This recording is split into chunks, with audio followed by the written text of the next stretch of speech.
नमस्कार, स्वागत है आपका 18 नाउ स्वदेश पर। मैं हूं आपके साथ पूजा त्रिपाठी और आप देख रहे हैं कमोडिटी निवेश। और इस शो में हम आपके सवालों को शामिल करेंगे। अगर आपके कुछ सवाल हैं तो सवाल पूछने का तरीका बेहद ही आसान है। आप हमें फ़ोन कर सकते हैं, अपने सवाल व्हाट्सएप भी कर सकते हैं और हम सोशल मीडिया हैंडल पर भी मौजूद हैं। फेसबुक, ट्विटर और इंस्टाग्राम के जरिए भी आप अपने सवाल हमसे पूछ सकते हैं। हमारे साथ एक्सपर्ट भी मौजूद होंगे जो कि कमोडिटी बाजार से जुड़े सारे अपडेट्स हम चर्चा करेंगे और उसमें टॉप ट्रेडिंग आइडियाज़ भी आपके सामने रखेंगे और आपके सवालों का भी जवाब देंगे। तो चलिए शो की शुरुआत करते हैं। हमारे साथ इस वक्त तीनों ही एक्सपर्ट मौजूद हैं। फिलहाल हमारे साथ वीरेश हिरेमठ और दिनेश सोमानी जी मौजूद हैं और थोड़ी देर में विजय लाल भावमानी जी भी हमारे साथ जुड़ेंगे। आप दोनों का ही बहुत बहुत स्वागत है शो पर। और शो की शुरुआत करते हैं। पहले तो सवाल जवाब के सिलसिले से शुरू करते हैं क्योंकि ढेर सारे सवाल इस वक्त हमें मिल रहे हैं। पंजाब से दीपक गोयल जी का सवाल आया है, पहले वो शामिल कर लेते हैं। अगले 1 महीने तक सिल्वर में क्या आउटलुक है, ये जानना चाह रहे हैं। सिल्वर की अगर आज हम बात करें तो MCX पर चांदी 72,200 रुपए के पास कारोबार कर रहा है। करीब 250 रुपए की कमजोरी यहाँ पर देखने को मिल रही है। तो सोने में एक तरफ हल्की तेजी है लेकिन चांदी जो है वो उसके उलट ही कारोबार कर रहा है। विदेश जी, आपसे समझना चाहेंगे। बहुत बहुत धन्यवाद 18 नाउ स्वदेश को समय देने के लिए। ये दर्शक का सवाल आया है, वो चांदी पर आउटलुक जानना चाह रहे हैं। 1 महीने के लिए शॉर्ट टर्म का ही व्यू है, क्या सलाह देंगे आप? अगले 1 महीने की बात करें तो चांदी में क्या आउटलुक लग रहा है, क्या लेवल्स आप वॉच करेंगे? नहीं, जैसे हमने चांदी की बात की है तो चांदी में एक दायरे में ट्रेड करते हुए देखने को मिल रहा है। 72,000 टू 74,000 का रेंज में पिछले ऑलमोस्ट 1 वीक में ट्रेडिंग करते हुए देखने को मिल रहा है। हमारा मानना है कि एक लॉन्ग टर्म में एक चांदी में सोना चांदी में पूरा एक पॉजिटिव मोमेंटम बना हुआ है।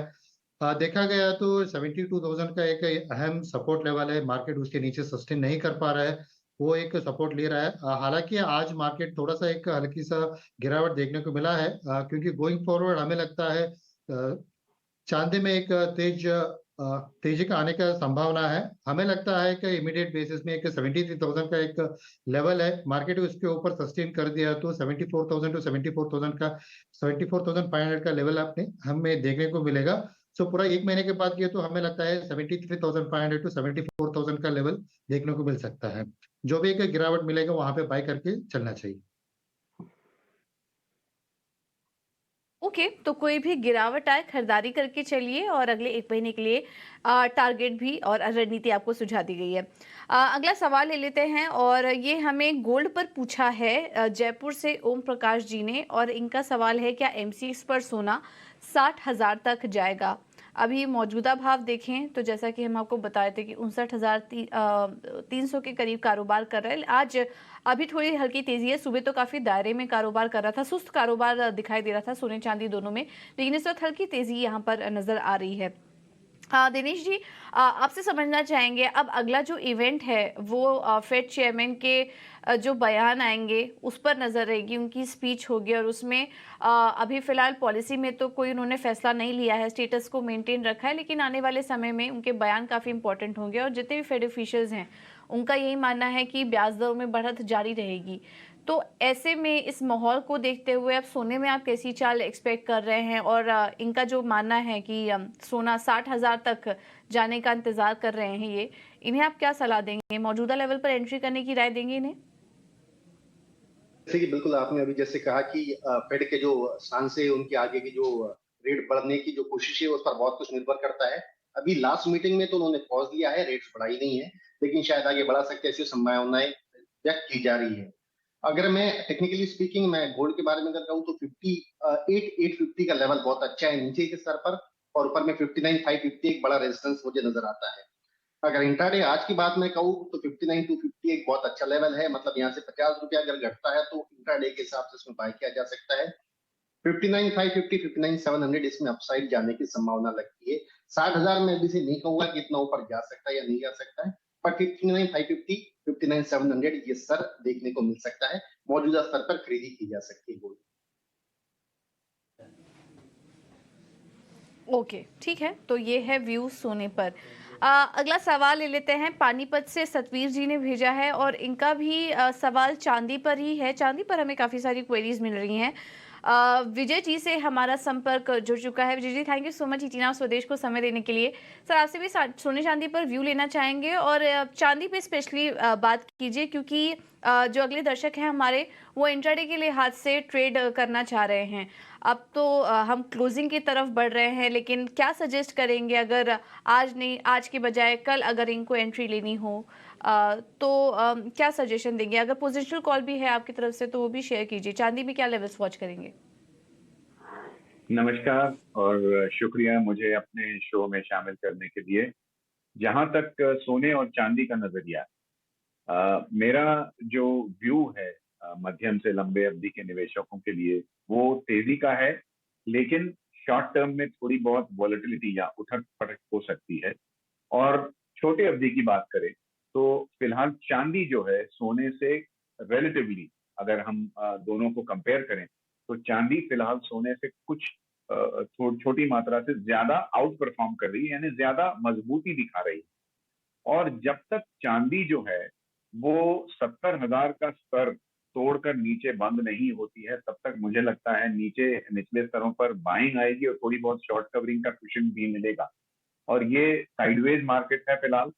जैसे ही चांदी ने 73,900 या 74,100 का स्तर जो है, रेजिस्टेंस जो है, वो पार करके ऊपर बंद करना शुरू कर दिया, तो तेजी की जो रफ्तार है वो बढ़ जाएगी, क्योंकि शॉर्ट कवरिंग भी आएगी और नई खरीदारी भी आएगी। इस दायरे बंद बाजार को, जहां ऊपरी ओर 74,000 का रेजिस्टेंस है और नीचे की ओर 70,000 का सपोर्ट है, यहाँ पर कितना समय लगता है ये कह पाना मुश्किल है। और जहां सोने की बात की जाए, तो जैसा मैंने कहा, सोना जो है चांदी से कंपैरेटिवली अगर दोनों की तुलना की जाए, तो सोने में थोड़ी कमजोरी लग रही है चांदी के एवज में। यहाँ भी सपोर्ट काफी अच्छा बनता है, 58,600 से 58,500 के बीच के एक रेंज का। सोने को बढ़त के दायरे में आने के लिए 59,950 के ऊपर लगातार बंद करना पड़ेगा, तब जाकर सोने में बढ़त आएगी। लेकिन नेट मेरा मानना है, अगर आपके पास समय है, आप लंबे अवधि के निवेशक हैं, डिलीवरी उठाना चाहते हैं, वायदे बाजार में आपको ब्याज लगेगा, कैरी फॉरवर्ड करने की जो कॉस्ट ऑफ कैरी कहते हैं, अगर आप डिलीवरी उठाते हैं, चाहे ईटीएफ में चाहे फिजिकल डिलीवरी में, तो 2023 से 2024 के 2 वर्ष जो है वो सोने और चांदी के निवेशकों के लिए बहुत उम्दा रहे। ठीक है, तो ये है राय चांदी पर, और आपको पोजिशनल और हर लिहाज से ट्रेडिंग की रणनीति सोने चांदी पर ही दे दी गई है। कुछ और भी सवाल आ रहे हैं काफ़ी सारे गोल्ड सिल्वर से जुड़े, लेकिन कुछ सवाल क्रूड पर भी ले लेते हैं। गुजरात से हरिभाई जी ने सवाल भेजा है और इनका कहना है कि क्रूड ऑयल में क्या करना चाहिए। अभी मौजूदा लेवल्स देखें क्रूड में, तो वहाँ पर रिकवरी की कोशिश हो रही है। ब्रेंट क्रूड $76-75 के करीब अब आ चुका है, तो हल्की तेज़ी आई है। बीच में हम देख रहे थे कि काफ़ी ज़्यादा कमज़ोरी थी, और MCX पर भी 5950 के आसपास के लेवल्स अब दिखाई दे रहे हैं। विदेश जी, आपसे समझना चाहेंगे, ये जो रिकवरी इस वक्त दिख रही है, इसमें किस तरह का ट्रेड लेना चाहिए क्रूड में, अगर किसी को शॉर्ट टर्म या पोजिशनल ट्रेड लेना हो तो? देखिए, हमें एक बहुत अहम बात देखना पड़ेगा, क्योंकि पिछले हफ्ते जो ब्याज दरों में कोई बदलाव नहीं आया, उसका एक पॉजिटिव इम्पैक्ट अपने को क्रूड ऑयल में देखने को मिल रहा है। जैसे इंडियन मार्केट की बात हुई, MCX में 5500 से लेकर मार्केट एक धीरे धीरे रिकवरी देखने के मिल रहा है, और उसके साथ ग्लोबल रिकवरी में भी थोड़ा सा एक पॉजिटिवनेस आया हुआ है। उसके चलते हुए डिमांड में एक भारी इम्प्रूवमेंट हो रही है। उसके चलते हमें लगता है क्रूड ऑयल में और भी एक तेजी बन सकता है। हमें लगता है नेक्स्ट लेवल 6060 का लेवल देखने को मिल सकता है। अभी फिलहाल 5920 का लेवल मिल रहा है। इंट्राडे बेसिस में देखना है तो अराउंड 5900 का लेवल में एक बाइंग का पोजीशन इनिशिएट कर सकता है 5960 का टारगेट के लिए, और 5870 का नीचे एक स्टॉप लॉस लगा के द बाइंग का पोजीशन बना सकता है। एक पोजिशनल भी देखा तो 6060 का एक इमीडिएट लेवल है। उसके बाद हमें लगता है 6150 का लेवल ई वीकेंड तक देखने को मिल सकता है। ओके, तो पोजिशनल व्यू लेना है तो 6000 तक के ऊपर के लेवल्स आपको देखने को मिल सकते हैं। अब एक तेज़ी आने की कोशिश हो रही है कच्चे तेल में, तो वहाँ पर आप एंट्री ले सकते हैं तेज़ी के लिए ही, और लेवल्स आपको सुझा दिए हैं।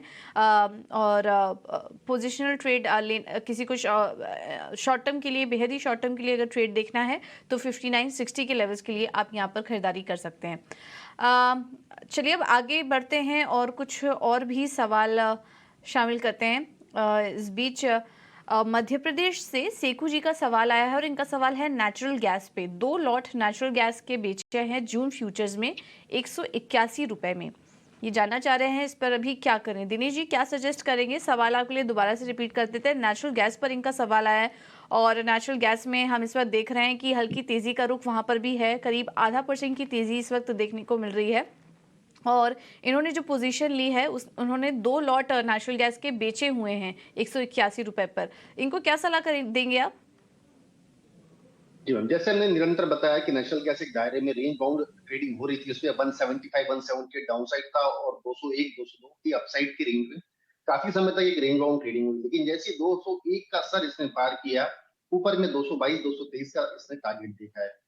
अभी हाल फिलहाल ये 219 के आसपास ट्रेड कर रहा है और इनकी पोजीशन काफी नीचे की शॉर्ट है, जहां से ऑलमोस्ट अभी 40 रुपया ऊपर ट्रेड कर रहा है मार्केट। मुझे लगता है 223 का इन्होंने स्टॉप लॉस अभी मेंटेन करना बहुत अनिवार्य है, क्योंकि 223 क्रॉस होते ही मुझे लगता है 12 से 15 रुपए का इसमें उछाल आ सकता है और 235 का इसमें टारगेट देखा जा सकता है। तो मुझे लगता है अभी जो हालत फिलहाल इनकी जो पोजीशन है जो अभी भी लॉसेस में चल रही है, तो 223 का इन्होंने स्टॉप लॉस मेंटेन करे और अगर संभव है तो 223 के ऊपर इसको बाय करके 235 का इसमें टारगेट देखा जा सकता है।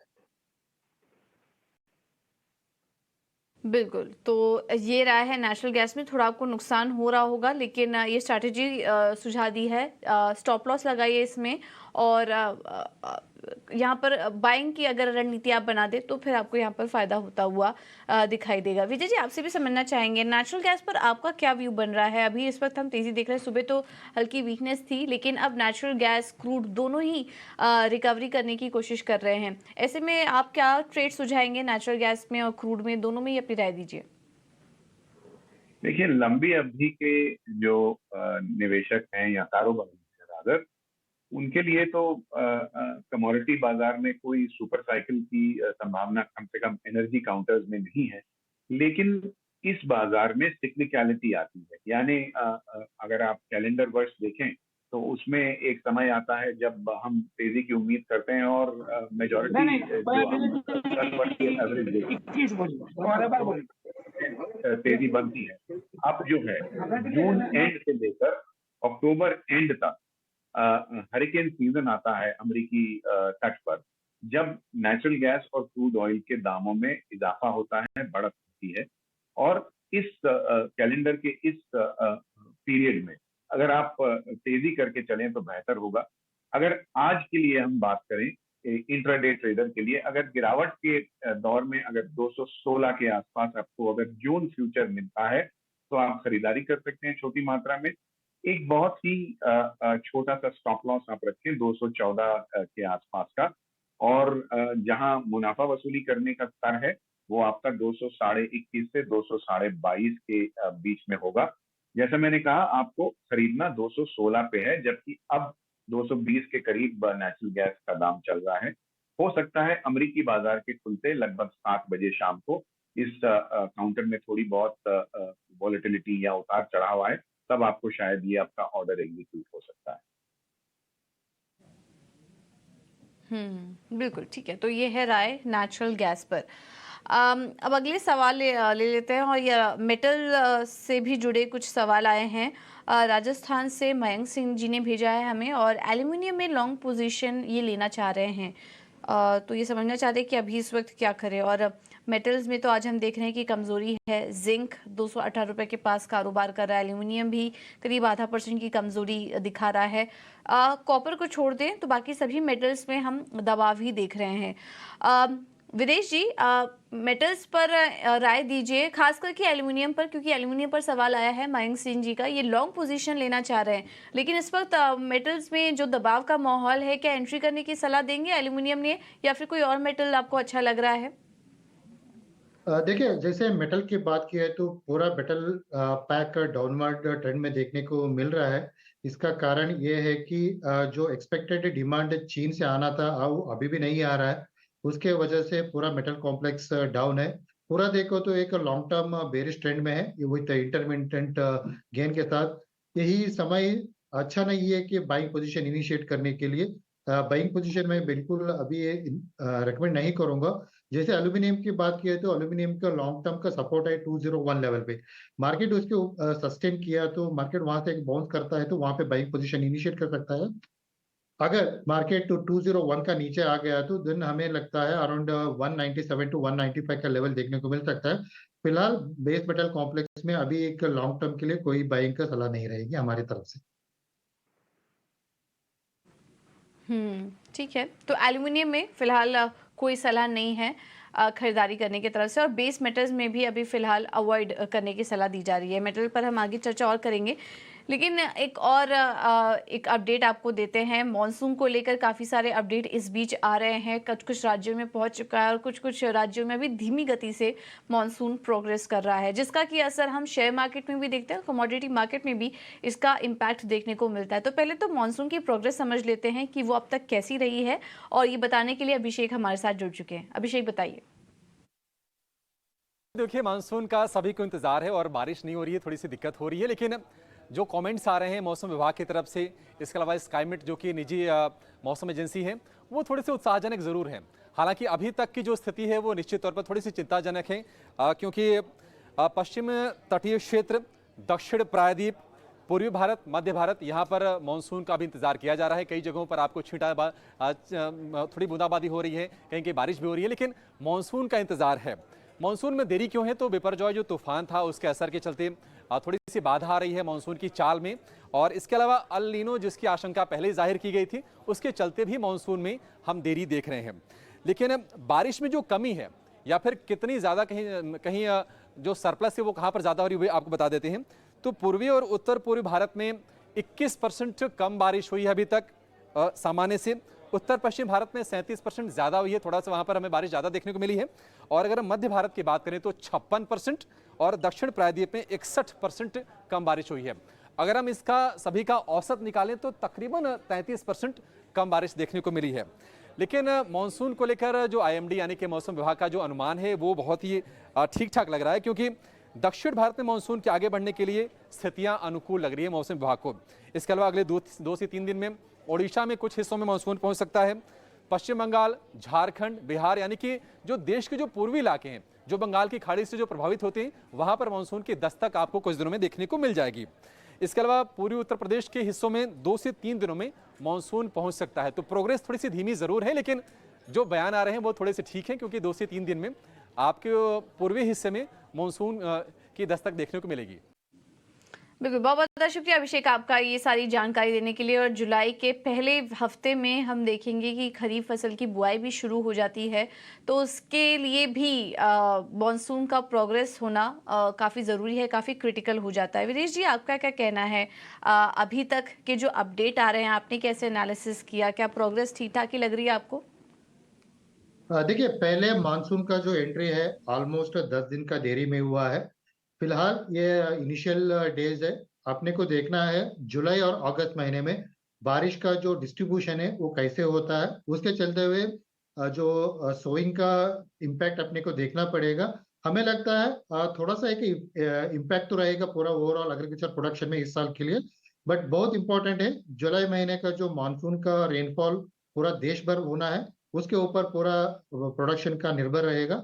हमें वेट एंड वॉच करना चाहिए, क्योंकि ये बहुत जल्दबाजी हो गया अपने को एनालिसिस करने के लिए, इसके ऊपर डिसीजन करने के लिए अपने को वेट एंड वॉच करना है। आगे जो मानसून का प्रोग्रेस रहेगा और उसका डिस्ट्रीब्यूशन रहेगा उसके ऊपर ध्यान देना चाहिए। बिल्कुल, अभी शुरुआत है, 2 से 3 दिन में मॉनसून के प्रोग्रेस होने की बात की जा रही है, तो वेट एंड वॉच करना चाहिए और आगे की स्थिति को और ज़्यादा एनालिसिस करना चाहिए। अब आगे बढ़ते हैं, बात करते हैं कुछ और भी एग्री कमोडिटीज़ की। और इस बीच जीरे में लगातार हम देख रहे हैं हाइस बन रहे हैं और फिर से एक नया रिकॉर्ड स्तर जीरे में देखने को मिला 52,000 रुपए के पार निकल चुका है और जीरा जुलाई वायदा 52,700 के ऊपर निकल चुका है। काफ़ी सारे फैक्टर्स हैं, ट्रिगर्स हैं, जिसकी वजह से हम देख रहे हैं कि जीरे में तेज़ी देखने को मिल रही है। इसको और समझने की कोशिश करते हैं और हमारे साथ पुरुषोत्तम मुंद्रा जी जुड़ चुके हैं जोधपुर से, जीरा मंडी अध्यक्ष। पुरुषोत्तम जी, थैंक यू सो मच अपना समय देने के लिए कीमती ईटी नाउ स्वदेश को। क्या लग रहा है आपको ये जो जीरे में तेजी लगातार नजर आ रही है, कितनी टिकाऊ है? क्या फैक्टर्स हैं जो कि इसमें कंट्रीब्यूट कर रहे हैं?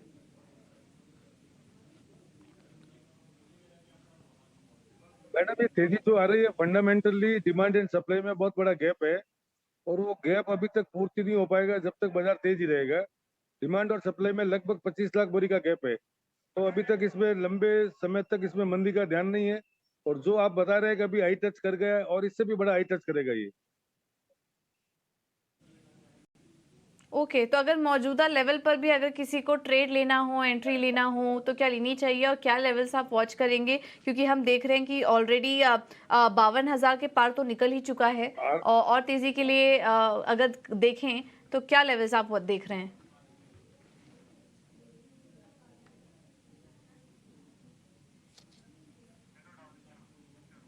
चलिए, उनके नेटवर्क में थोड़ा प्रॉब्लम आ रहा है, संपर्क जोड़ने की कोशिश करेंगे उनसे। लेकिन विदेश जी, फिर आपसे समझना चाहेंगे क्या मोमेंट आप देख रहे हैं जीरे में? हम देख रहे हैं रिकॉर्ड लेवल्स देखने को मिल रहे हैं और ना कि सिर्फ जीरे में, पूरा का पूरा अगर मसाला ये पूरा सेगमेंट देखे तो वहाँ पर अच्छी तेज़ी है। हल्दी में भी साल के उच्चतम स्तर पर ये लेवल्स देखने को मिल रहे हैं। तो ये जो तेज़ी दिखाई दे रही है, आपके प्रिफर्ड पे क्या होगी और जीरे में और कितनी तेज़ी देख रहे हैं आप यहाँ से?